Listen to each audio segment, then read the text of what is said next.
Billions of people use cell phone and internet now for business, shopping, and surfing. Hundreds of millions more are expected to come online in the next decade. At the same time, as more people move online globally, both opportunities and threats grow. This statistics presents the global number of malware attacks from 2017 to 2020. During 2017, we have 265.76 malware attacks, and in the most recently period, we have 677.66 million malware attacks.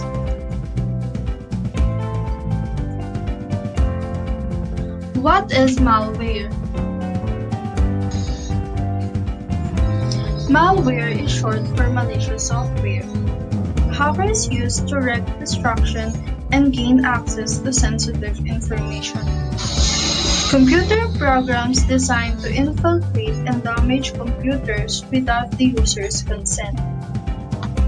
The overwhelming majority of malware is created to make money illegally, often by stealing sensitive information from victims. Malware can make entry onto your computer via questionable file downloads, visiting infected websites, or through email containing a seemingly benign link. Malware is the collective name for a number of malicious software variants, including viruses, worms, and trojans. What is virus? Virus is a malicious executable code attached to another executable file. It requires human action to infect computer and often spread through emails, attachments, and downloads. Viruses often originate on the internet and spreads when you download a file infected with a virus. Viruses are designed to damage the target computer or device by corrupting data, reformatting your hard disk, or completely shutting down your system.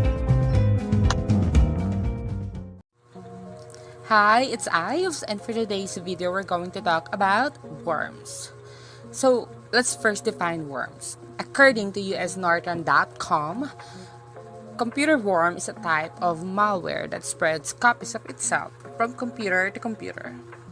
A worm can replicate itself without any human interaction, and it does not need to attach itself to a software program in order to cause damage. So, how does computer worms work?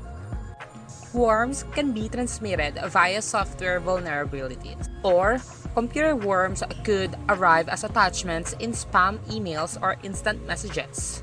Once opened, these files could provide a link to a malicious website or automatically download the computer worm. Once it's installed, the computer or the worm silently goes to work and infects the machine without the user's knowledge. Worms can modify and delete files, and they can even inject additional malicious software onto a computer. Sometimes, a computer worm's purpose is only to make copies of itself over and over, depleting system resources such as hard drive space or bandwidth by overloading a shared network. In addition to wreaking havoc on a computer's resources, worms can also steal data, install a backdoor, and allow a hacker to gain control over a computer and its system settings. So let's now tackle on how to tell if your computer has a worm. If in any case that you suspect your devices that has a computer worm, kindly run a virus scan immediately. Even if the scan comes up negative, continue to be proactive by following these 3 steps. First, keep an eye on your hard drive space. When worms repeatedly replicate themselves, they start to use up the free space on your computer. So be mindful for your free space. From time to time, check for your hard drive spaces. If in any case that there is a huge amount of free space that has been used and you didn't even use it in the first place, then you might have worms on your computer. Next is monitor speed and performance. Has your computer seemed a little sluggish lately?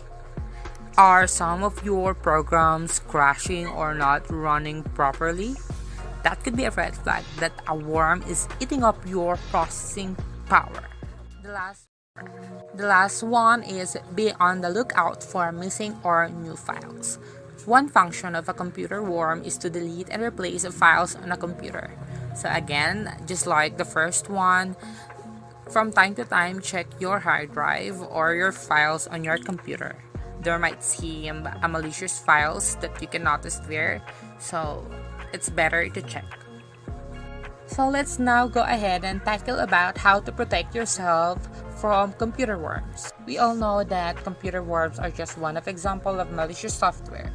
To help your computer or to help to protect your computer from worms and other online threats, take these 3 steps. So first, up to date. Check whether your operating system and applications installed on your computer is up to date. Since software vulnerabilities are major infection vectors for computer worms, be sure your, again, computer operating system and other applications installed on your computer are up to date with the latest versions. Update them as soon as the update is available, because oftentimes it includes patches for security flaws. Next is beware of unknown emails. Phishing is another popular way for hackers to spread worms, and always take precautious actions when opening unsolicited emails, especially from those unknown senders that might contain attachments or dubious links, and it will lead you to downloading any worms or possible any kinds of malware if you are going to click any links on that email. Invest to strong internet security. Be sure to invest in a strong internet security software solution that can help block these threats.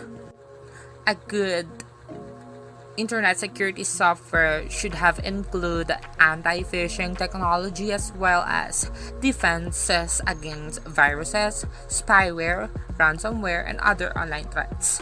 So this investment will not be or should not be burdened to you, as they will provide security or protection to your computer from any malwares. And that concludes my presentation about worms. Have a good day. God bless y'all. Now, let's talk about trojan malware.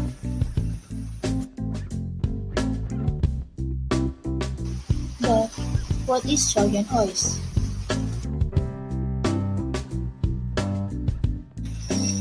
Trojan horse, with Trojan, is a broad term describing malicious software that uses a disguise to hide its true purpose. However, unlike a virus, it is neither able to replicate nor infect files on its own. To infiltrate a victim's device, this malware category relies on other means, such as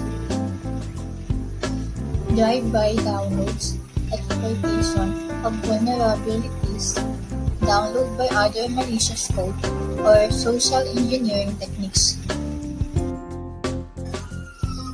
These actions can include deleting data, locking data, modifying data, copying data, and disrupting the performance of computers or computer networks.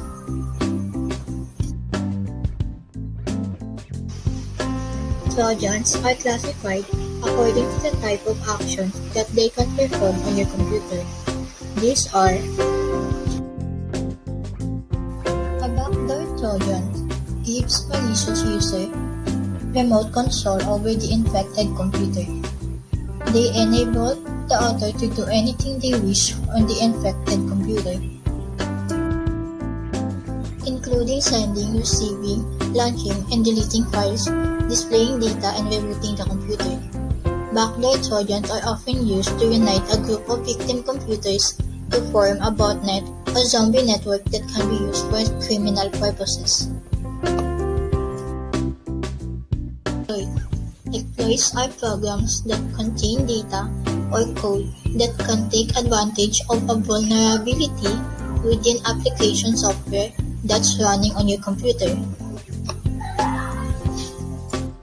These programs conduct DOS or denial of service attacks against a target web address by sending multiple requests from your computer and several other infected computers. The attack can overwhelm the target address, leading to a denial of service. Next is rootkit. Rootkits are designed to conceal certain objects or activities in your system. Often their main purpose is to prevent malicious programs being detected in order to extend the period in which programs can run on an infected computer. Trojan banker programs are designed to steal your account data for online banking systems, e-payment systems, and credit or debit cards.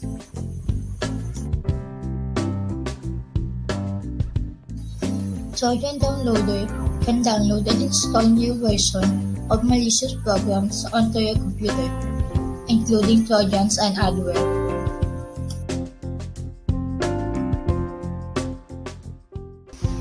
How to protect yourself from Trojan malware.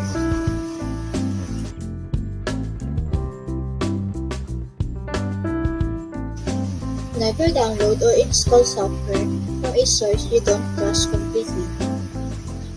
Never open an attachment or run a program sent to you in an email from someone you don't know. Keep all software on your computer up to date with the latest patches.